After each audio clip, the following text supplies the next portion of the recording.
Welcome, everybody, to Plooza. My guest at this time is author and playwright Ann Gefellers Mason. And welcome to the show. Yeah, thanks for having me back.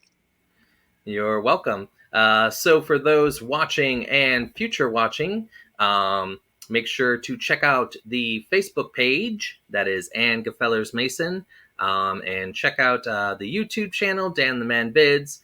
If you did not see when Ann was on Danapalooza last year, in the fall of September. So, welcome back to the show.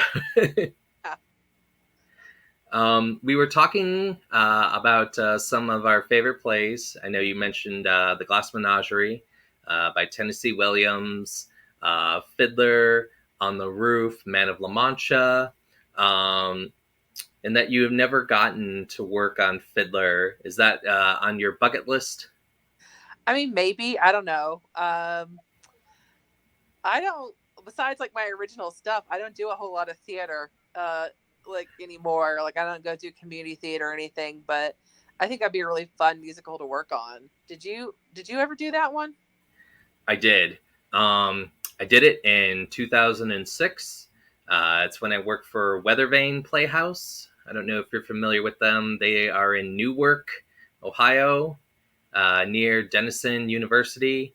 Um, I don't believe it's far from like Columbus. So we did summer stock theater, 5 shows, and Fiddler was the last show. And I was working on scenery. So I would do scenery in the day, and then I was also in the ensemble. So I would do fiddler musical numbers at night. So That's a long day. it is because I'd be like painting, and I'd be like Uh-huh.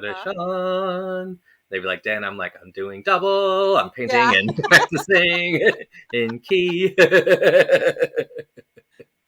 So and one thing was really cool is we did a radio spot. So there was a bunch of us, and we sang in a microphone, and you can imagine 50 people. There's like one mic, and we have to Yeah. sing tradition, Wow. for Yeah. like 30 seconds. So I kind of cheated a little, Anne, because I kind of wanted to be heard, So like people were saying like, and I'd be like tradition, I would try to like Uh-huh. add a little inflection so you could hear like a second, Yeah. Dan, are you adding extra to be heard? Yes. So that was my way. But yeah, it was a lot to do, with building the sets and doing the props. And so not only did I had to play Jewish character, I had to play a Russian character who destroyed stuff as well too. So I had to make sure, and I practiced like different facial things and everything, and I had to make sure getting my little Rusky hat on, and just doing that show and um, putting it all together um, and just selling stuff like facial wise. Like we had the whole Fruma Sarah thing, and Oh, that's a fun number. we had um I want to say some kind of like hose, like the metal, like almost, or like plastic hose, for the arms. Uh-huh. So it would extend, and we'd have these arms, and it was like almost like you're holding like kind of like, like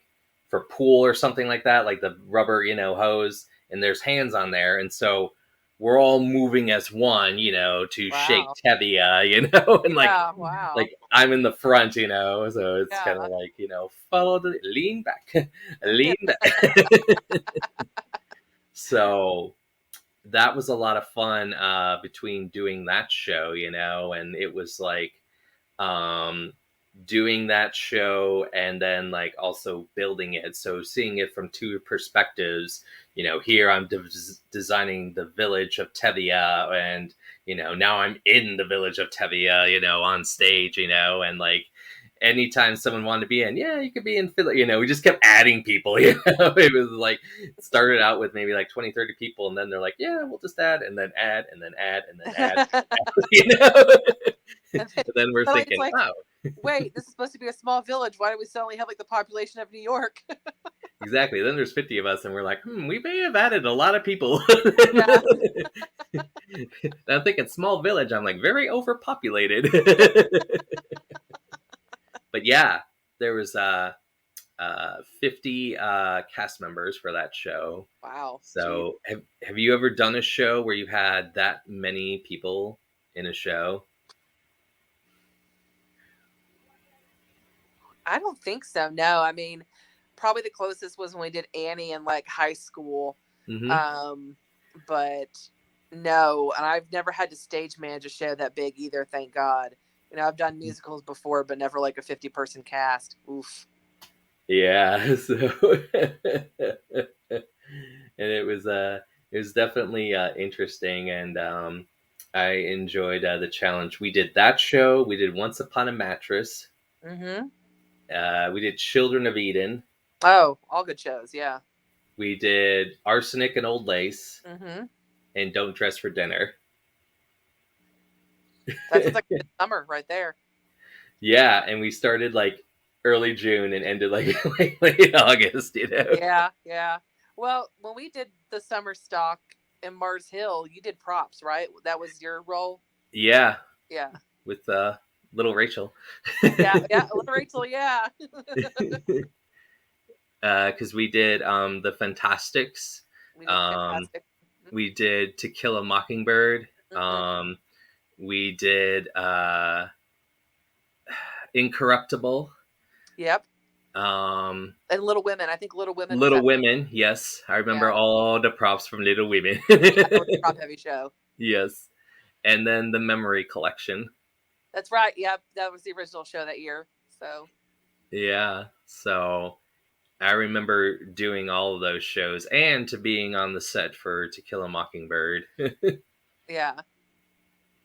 So definitely fun memories. I remember growing my beard out. And people also mistaking me too. People thought I was Boo Radley in that show. Who were you in the show? I was just like an extra, like an ensemble, like for Like like the the courtroom and stuff. Yeah, for the room and for when there's the car scene, and yeah. like Mackenzie was Boo Radley, but people saw like my beard and everything, and they're Uh like, huh. "This man did a great job," and I'm like, "Did what?"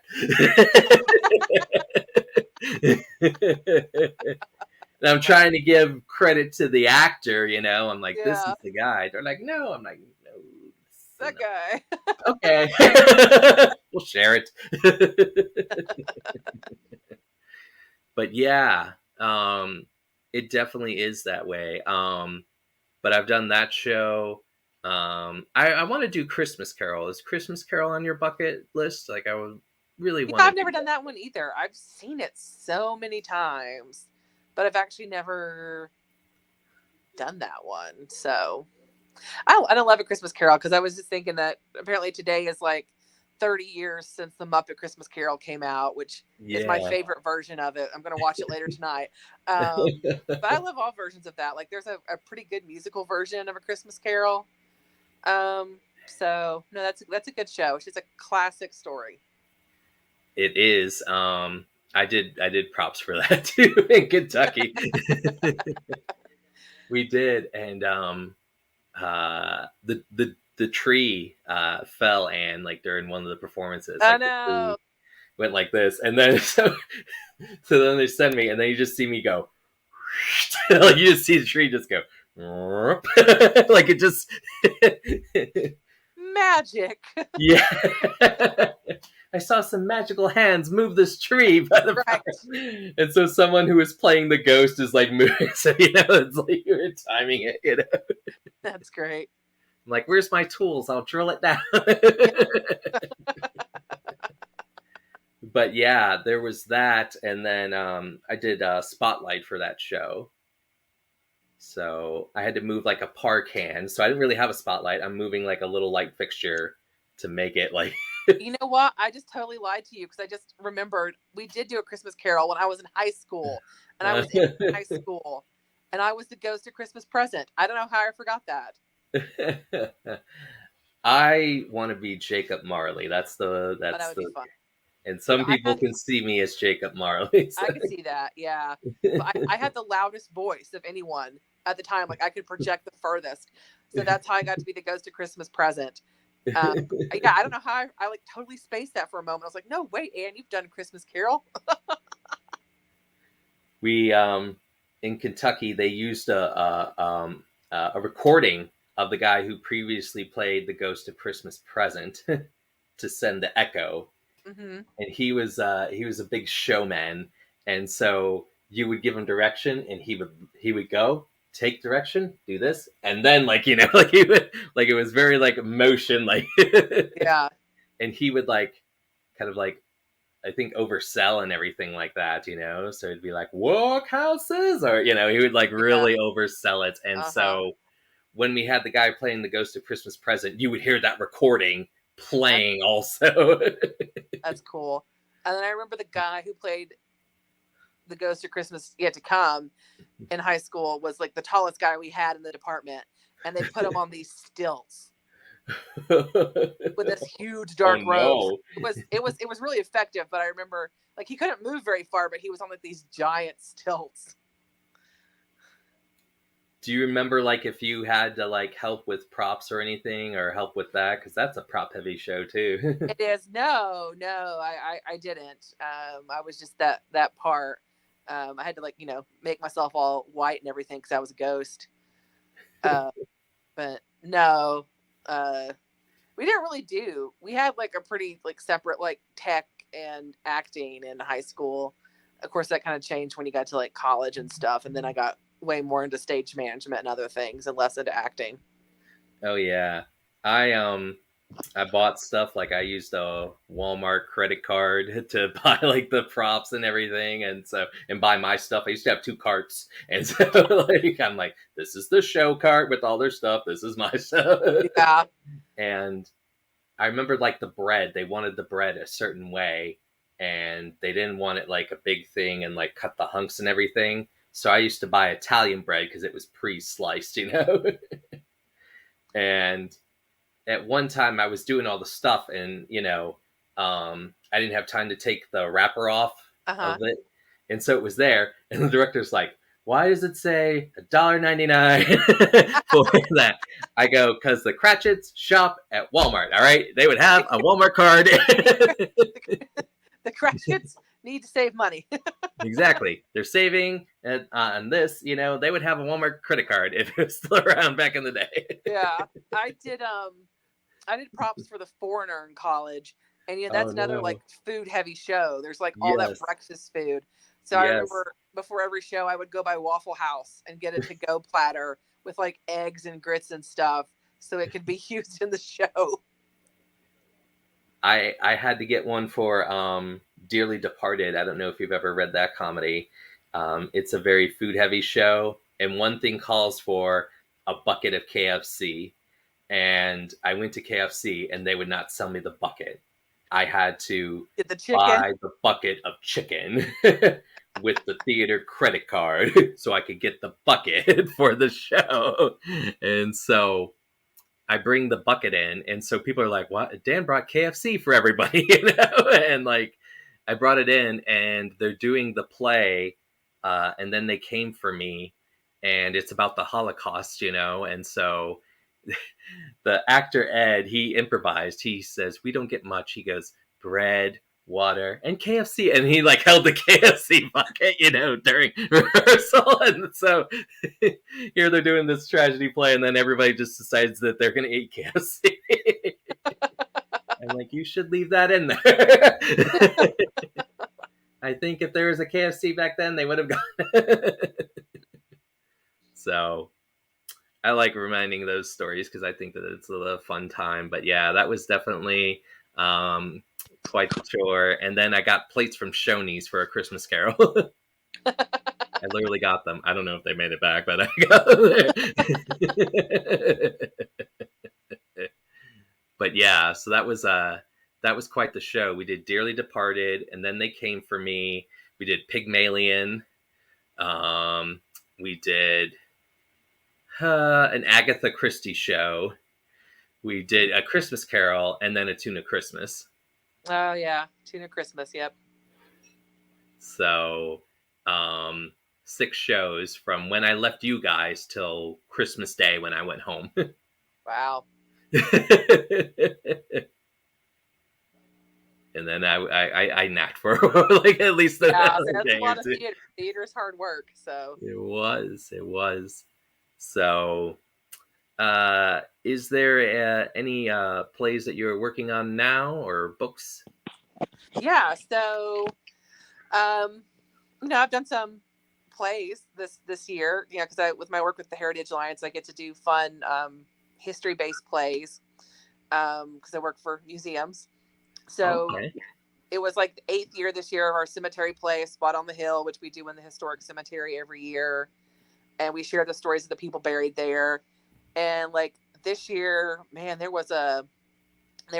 always a good mix, but this year there was like one group that just the deaths, like how the people died, was just outrageous. One passed away from scarlet fever. One was unfortunately scalded to death in a bathtub in a mental institution. Um, One was crushed by a tree. Oh my. Yeah, it was just like I was like, oh gosh. But just finding the right balance with that. But that show was really successful. We called it a Spot on the Hill. And then last year I may have talked about it a little, but I worked on a play called Nancy. Sometime I call it Nancy's Story, but it shares the history of Nancy, who was an enslaved woman, but she was enslaved actually by a man named Elihu Embry, who wrote the newspaper The Emancipator, which was the first newspaper in the entire world dedicated solely to the cause of abolitionism. Now, at the same time he's writing it, he owns her and her 5 kids. Oh wow. So yeah, it was telling that story from her point of view, and we've done that show a few times now. I've got a great actress who plays Nancy, so we do it. We've got another performance of that coming up in February at East Tennessee State University. Well, that sounds really great, and definitely let me know when you're doing stuff because I share stuff in the Danapalooza Facebook page, and now we're starting Yeah. to have people all over. So definitely don't think just because there could be somebody in your area. I don't know. I get new people added all the time, so you might have somebody because you're still in the Tennessee area, aren't you? Yep. Still in the Tri Cities area. Yes. Okay. So you never know. Somebody can or somebody could watch that. So, Yeah. always let me know. Oh, definitely. No, and I appreciate the promotion. So, book front, not as much. I need to get back to working on my novels. I don't know. They kind of took a back seat to you know, my work and other stuff in life. But no, I need to get back to it because I miss it. Yep, that's what I hear. Some people are like, I put stuff on hold, and now I'm pulling it back off the shelf, and Yeah, now it's time to get it off the shelf again. So I have some people and they go, I pull it off the shelf, then I put it back up, then I pull. mhm. I did the same thing with my blog. I mean, I'm not a very dedicated blogger. I'm ashamed to say. I last year I made myself do it because I did a Halloween challenge on my blog, but this year I did the Oh Halloween wow. challenge, like Instagram and stuff, and Twitter. So Aw. and Yep, you got the blog has been sadly neglected again, so I need to get back to it. it. Let's get back to the blog. Yep. Um, so as this year has kind of wrapped up, do you have certain highlights to look back from your field of working on things this year? I think just every time I get a chance to share Nancy's story, and get a story out there that's not as well told as some others, I think it's just why I do what I do. But no, it was a good year. It was a busy year. Like I don't know where it went. Like I looked up and it's like December, and I'm like, oh, what happened to the year? Yeah. Yeah. It's been the same way for me. They're like, Dan, how was your year been? I'm like, well, I interviewed like 80 people and like I went all over the place and people got opportunities. Yeah, yeah. It's just crazy how fast time passes. So it It is, and I will tell you that one of my professors I actually had on my show recently. I've not seen him since 2010, and he has a new acting technique to help deal with anxiety and fear and into the mind of the characters, so that way you can kind of cleanse yourself before doing that. And he has like master acting teaching, and like he's now coaching people who are like up for movie roles. He's kind of like an acting coach for that. He lives all the way in LA. So but he asked me like a barrage of questions. Yeah, like normally. So some people have started asking that. They're like, oh, you know, they're like, how long is this going to go on? I go, oh, it's going to go on forever. I don't know. See how it is. And then they're like, what's been your favorite guest? I'm like, well, I like all my guests. I don't like this.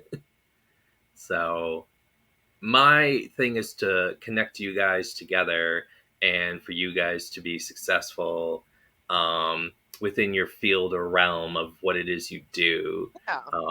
I believe it's important to be seen and heard, and that people understand your story. So that's what this is all about. It's about how you can have a dream and how it needs to be brought to light and to be heard and to develop opportunities. No, and I think that's great. I think your show is great, and what you do is fantastic. So, Thank you, thank you. It does get a little silly sometimes. I do well, you mention, have to have some silliness in life. So, yeah, yeah. I have people now, and especially I think because of being theatrical and within these other realms and everything, and like the cosplayers, they're like, "Can we dress up for the show?" And I'm like, "Yeah, absolutely." And yeah. they're like, will you do it too? And I'm like, oh, okay, absolutely. So now it's a way to like intertangle, like the theater aspect and Mhm. cosplay, and it kind of gets people like out of their comfort zones. They're like, oh, Dan said I could do this. And Yeah. Well, I'm here, like, do it within reason, let's yeah. like Next time I'm on your show, I'll wear one of my historical outfits. There you go. there you go. Exactly. So it's because I wanted to be different too. I mean, it's one thing to just sit and ask questions and everything, but it's different when we incorporate all these different elements and what makes it different and stand out. Yeah. Plus, I think of like a Goofy movie, and the standout song just kind of like popped in my head. I don't know if you've ever seen that movie. Good movie. I was thinking about that movie the other day. Oh my goodness, it's hilarious. I love the part where um, Goofy and Max are going down the road and they're traveling Hmm. and they're doing the whole junction part, Yeah. and they're like, right or left, Max, here comes Yeah. our junction, and like he's like looking, do I go to the place where my dad wants to fish, or do I want to, Go to the go to the concert. rock concert and press Ross sand, he's like, he's really in the struggle, and then he's like, Moral crisis. like left, and he turns, and then Goofy's like just salty because he Yeah. knows that he liked The mood. it. He's like, Max. So I just love that. And then and PJ's kind of I've always enjoyed PJ. That's one of my favorite characters. I always forget Pauly Shore's in it too. Yeah. Yeah. Yeah. So, But you mentioned before that the Muppets Christmas Carol is your favorite Disney Christmas movie. Do you have a favorite Disney Muppet character in that film? I love Gonzo.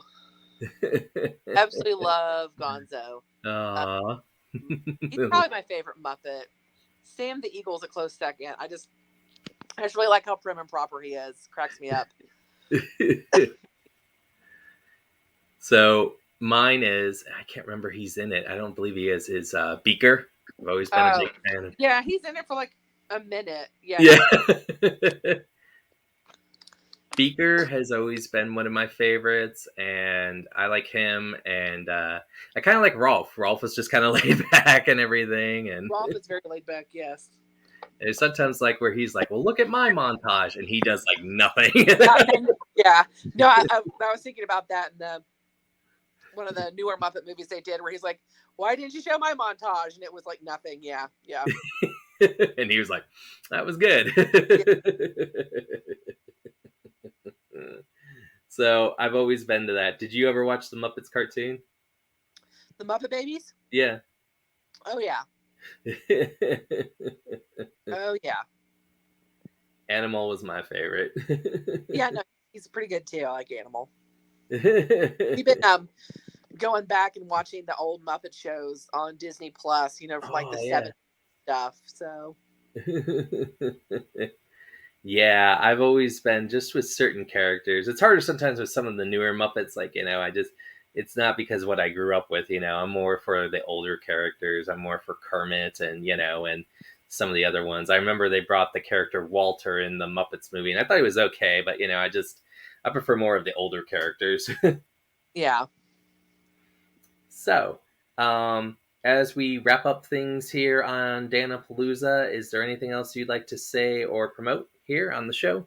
Yeah, I just, you can check out my website.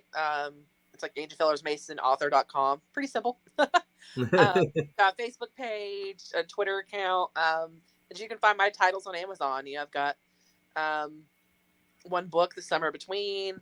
I'm in lots of different collections, including a spooky collection if you're into spooky stories. Got some ebooks and some original plays through youth plays. So stuff's out there. And then if you're ever in my area, the Northeast Tennessee area, I do a few shows every year. So there you go. So make sure everyone do check that out. We will share that in Dana Palooza Facebook page. I'd like to thank my guest at this time, author and playwright Ann Fellers Mason. Ann, thank you for being on the show. thanks for having me. You're welcome. Everyone stay tuned and have a good night. Next guest is pro wrestler Nurse Micah will be the next guest on Dana Palooza. Take care.